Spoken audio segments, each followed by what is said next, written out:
Hi, and welcome to today's podcast. Today, we are talking about adrenal health.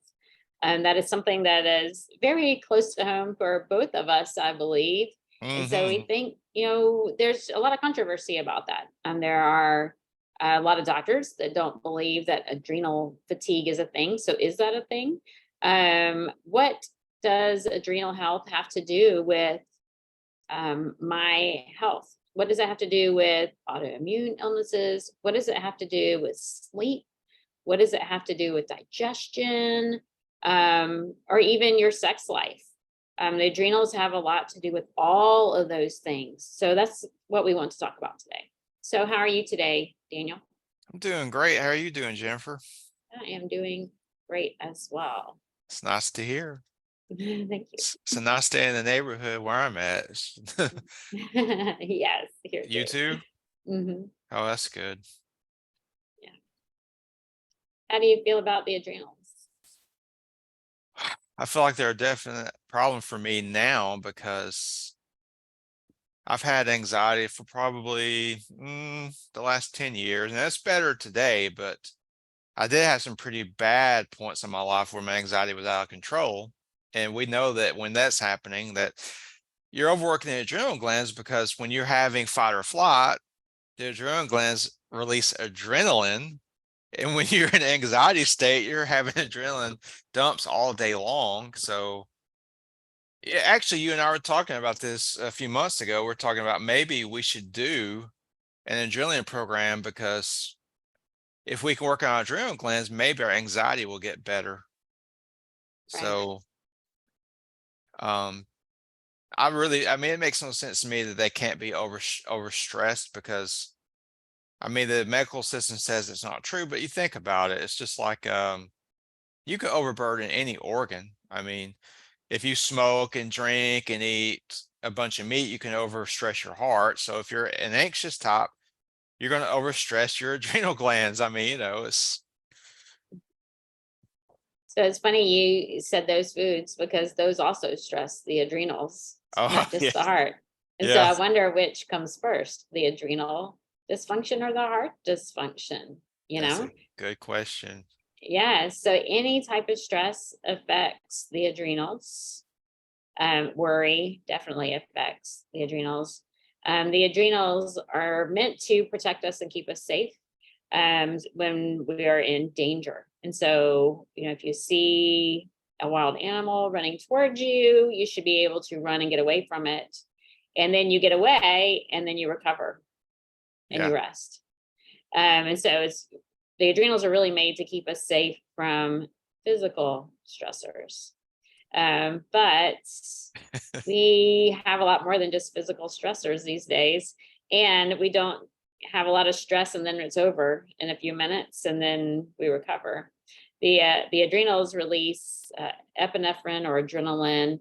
Um, Adrenaline and adrenaline, noradrenaline, epinephrine, or norepinephrine. Those are the same things, just different words, to so that we can get away really quickly. But then when it extends for a long, I don't remember how much time, maybe it's a short period of time, then it switches to cortisol. And mm, so those get us moving. That's why someone can lift the car up off the child, things like that. But then it kicks into cortisol. Cortisol is released, and that's a little more damaging. And when cortisol releases, because we've been under stress for too long, our heart rate goes up, our blood pressure goes up, our breathing speeds up, so that we can move faster. Blood is moved away from our major organs to our limbs so that we can run or whatever. And so digestion slows down because it's not when we need to be going to the bathroom. Everything is shunted towards cortisol as far as hormones go, so that we can create more and more cortisol to keep us going. And the same pathways that draw to cortisol go to all the sex hormones. And so if we're under a lot of stress, we're not sending chemicals over to the sex hormones because we are in danger. We're not safe. And so sex hormones start dropping too. Low testosterone, low estrogen. Those can be later on if you've been under stress for really long periods of time. And so that does happen to a lot of people too. So then we have hormonal imbalance too when we're under a lot of stress, which they're all hormones, sex hormone imbalance. And when the cortisol is out, we're under a lot of stress. We need to have a lot of energy. We need to run. And so the body starts to release sugar into the blood. We need sugar for energy. And because our digestion's not moving, and we need to keep our fat. We need to keep the fat because we're going to need more energy. And so the easiest thing to do is break down the muscle. There's sugar stored in our muscles. And so we start breaking down muscle. And so if you know someone who's been under a lot of stress and they just can't, they've been working out in the gym, and they can't build muscle, it's probably because they're just under too much stress. Or you have someone who's just working out and training and doing all the things, they're trying everything, and they keep gaining belly fat. It's probably the adrenals. They're just under too much stress. And it's amazing how, I mean, we talk about, I don't think we elaborate on stress enough, but the thing is, if you can be doing everything right, but if you're stressed out, then like Jennifer's saying, all those all the changes that happens in the body, like you can't get healthy if you're under too much stress, you know? Right, right. Yeah, well, at the School of Natural Healing, we learned about digestion, how it's so Yeah. key. But one of the first things it does is slow down digestion. So then we have Yeah. constipation. We have, I mean, I used to be a teacher, and I could not get over how many students were hospitalized or treated for impacted bowels. Wow. And I know there can be a lot of emotional ties to that, but it's funny because I didn't realize at the time that's stress. And so it was stress leading to it. Or it could have been trauma, it could have been any of those things, but it's mostly, it's got to come from stress. And you can't be healthy if you are not moving your bowels. Oh no, not Yeah, at all. toxins are recirculated, intestinal lining gets damaged. Can you imagine all the bacteria that we're supposed to be expelling sitting in the colon and the intestines longer than it should? So that's damaging the lining of the intestines. And so I just can't even, that just hit me like, oh, wait a minute. And so then you have malabsorption issues. I mean, that's just going to keep going on and on. It's so important here in our country that we don't take mental health seriously. And I think that's what's leading it. That's kind of what's driving it is mental health. We all need to be taking a break. I know I was raised in an era where you go, go, go. You work and you work hard, and you make that's how you make money. You work hard to make money and do what it takes. And now I'm looking back, I'm like, that's not the way it should be. We should be playing. We should be Oh yeah. doing enjoyable things. Hmm. Yeah. I totally agree. Our society seems to be getting faster and faster, and Yeah. people are getting sicker and sicker. Yeah. And like you're saying about mental health is still, there's still a stigma about mental health too. So people that are having problems, they're afraid to talk about it because somebody may label them as, Right. it's crazy. Our society, well, it's really hard to stay healthy in our society. Yes. So what do we do? Yes. I mean, the key is removing the stressors. I remember when oh gosh, so I was diagnosed with autoimmune disease, for those of you who are new to us. And I went to a new doctor, my first doctor I had argued with, and I finally convinced him I did not need surgery or radiation. But then I moved away, and I would travel back and forth. It was a long drive, but I'd travel back and forth. And then finally I was like, I need to find a doctor here. And I remember going to the doctor, and she said, well, you just need to get rid of stress. And it was like, what?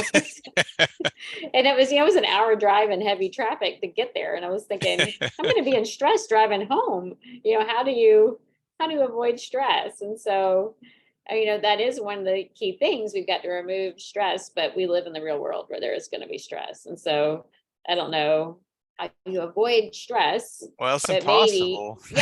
maybe we need to find ways to manage stress in between.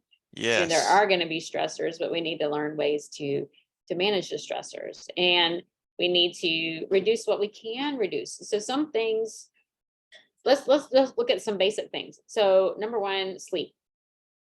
Oh If yeah. you're not if you're not sleeping long enough, you're not getting good quality sleep, your body is under stress right there. And so that's a major one.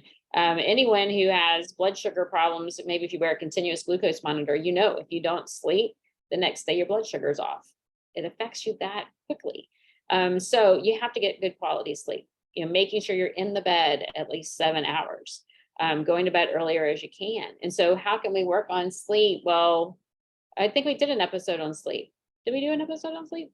Uh, I think we did.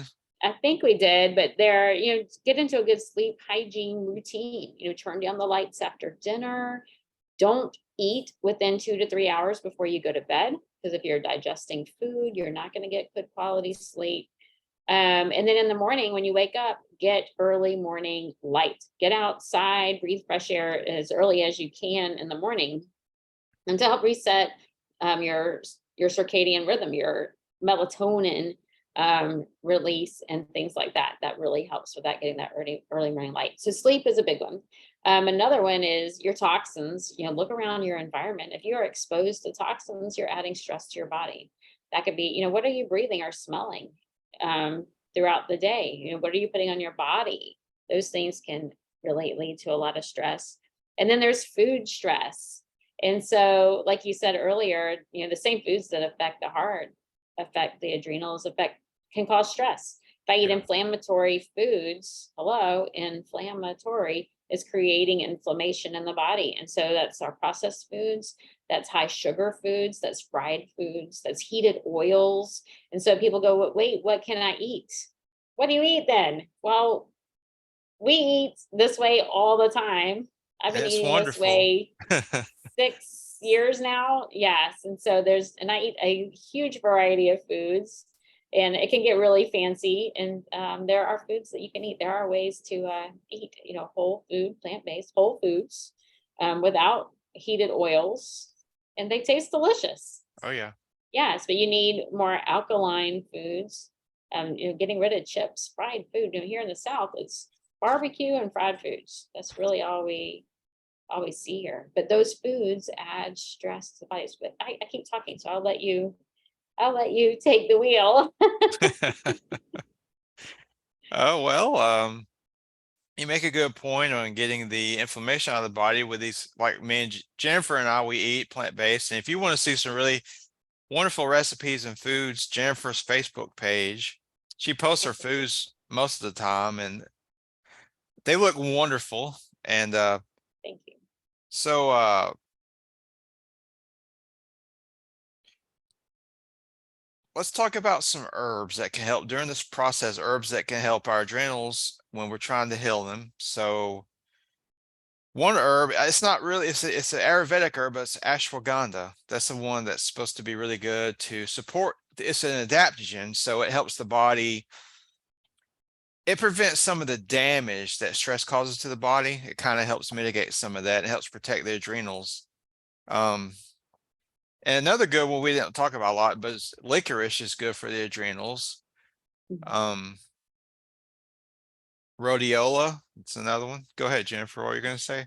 And with licorice can raise blood pressure. And Yeah, so if someone does have high blood pressure, then licorice, you can get deglycerized yeah.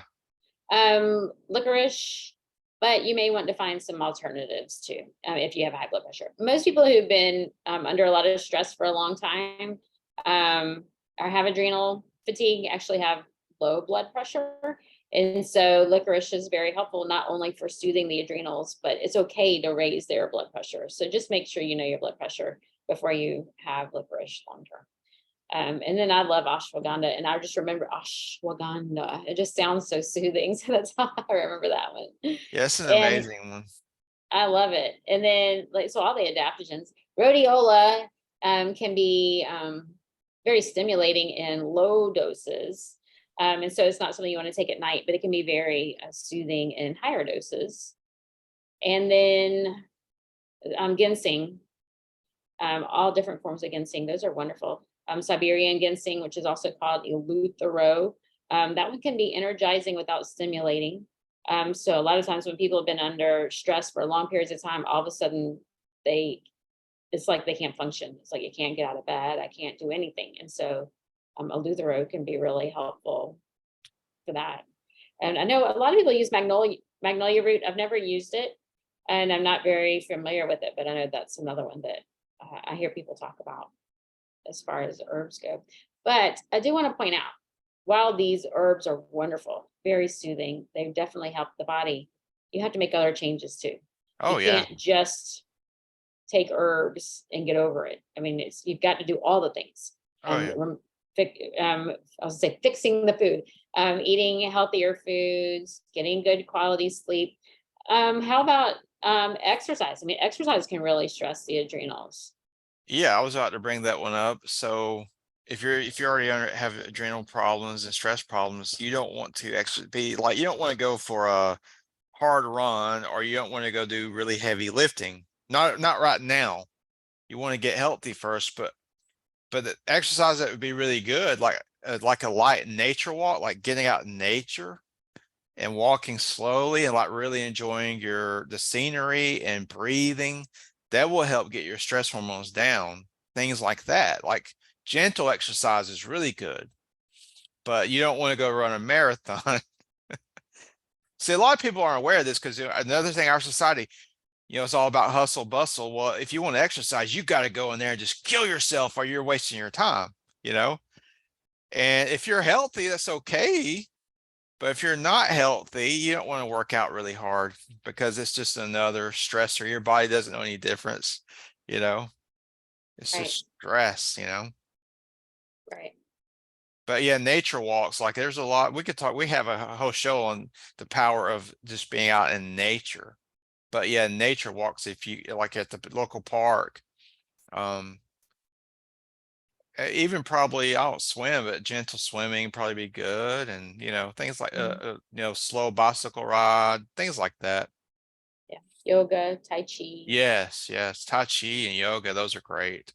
Mhm. And breathing exercises. Wonderful. Yeah. Mhm.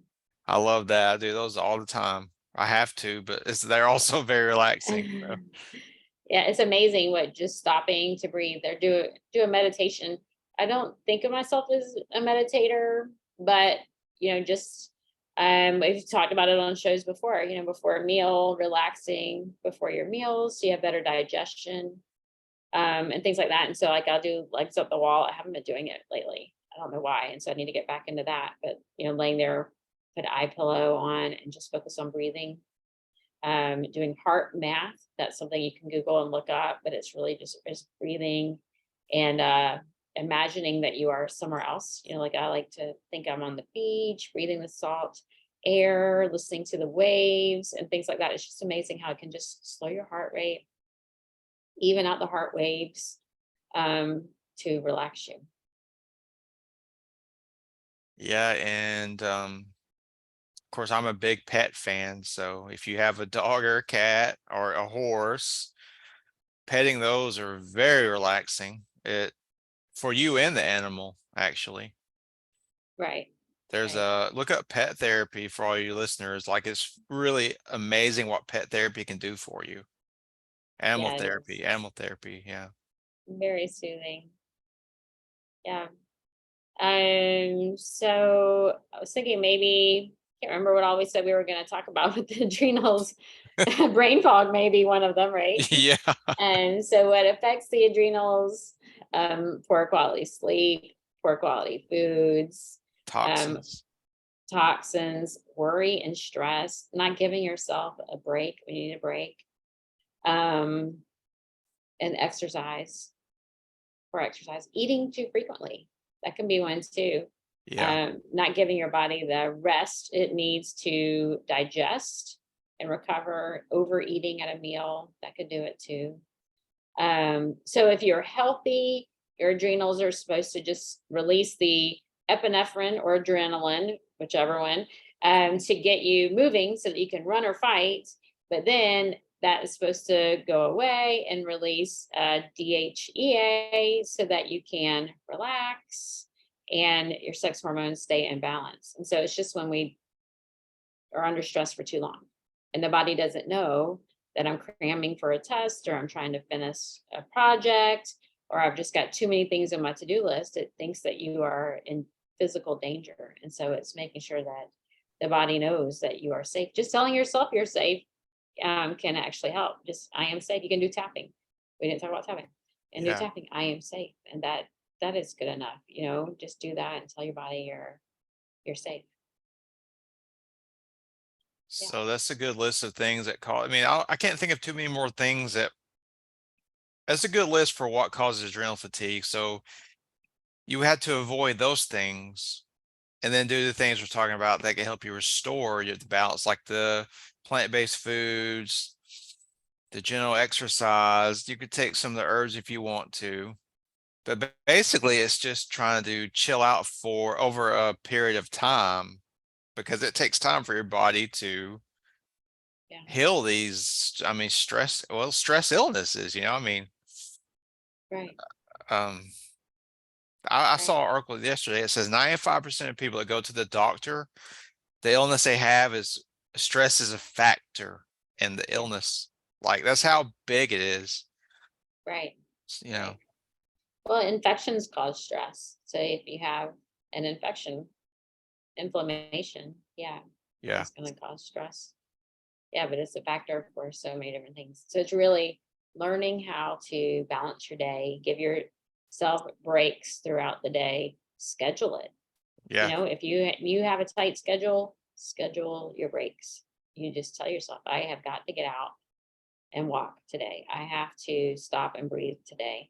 And even if you can just put it in, start creating some sort of routine where you do rest before each meal. I mean, that's 3 times a day right there. Yeah. Before my meal, I'm just going to sit for a few minutes and breathe before I eat. And that's just great. That gives you, if you eat 3 meals 3 times a day, and then before you go to bed, do it again.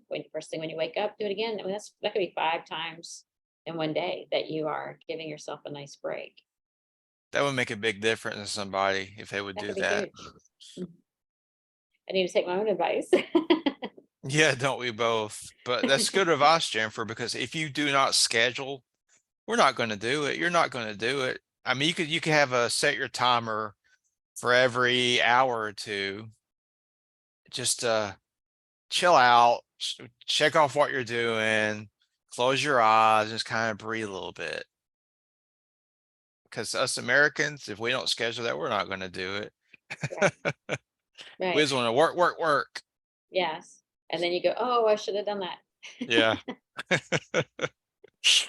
Yes. Well, I think that wraps us up today for the adrenals. Thank you for listening today. I hope you learned something new about adrenals. If you have something to add or you want to comment, we love to hear from you Yes. anytime about anything. If there's something else you would like for us to talk about, please let us know. Yes. We're just glad that you're listening. So thank you.